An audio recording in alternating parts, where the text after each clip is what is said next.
అందరికీ నమస్కారం. మీనాకుమారి చదలవాడ. ఈ వీడియోలో మృత్యుంజయ మంత్రం గురించి చెప్దాం. ఆ మహాశివుడి యొక్క స్తోత్రం. ఓం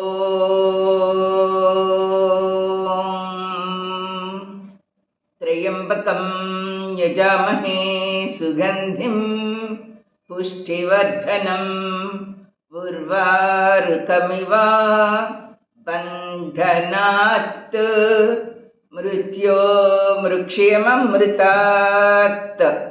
కాలస్వరూపుడైన అఖండ ఆనంద స్వరూపుడైన ఆ పరమాత్మ యొక్క యోగము ద్వారా మన శరీరంలో పవిత్రం అవుతుంది. పండు, ఒక దోస పండు తనంతట తనే తొడుము నుండి వేరుపడినట్లుగా మనం అంత తేలికగా మన మృత్యువు నుండి విడిపోతాం అన్నమాట.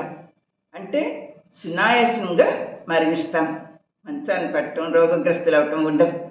కాబట్టి ప్రతి ఒక్కరూ మృత్యుంజయ మంత్రం చదువుకోవాలని కోరుకుంటున్నాను. మోక్షానికి తప్పకుండా వెళ్తాం. నా వీడియో కనుక మీకు నచ్చినట్టయితే లైక్, షేర్, సబ్స్క్రైబ్.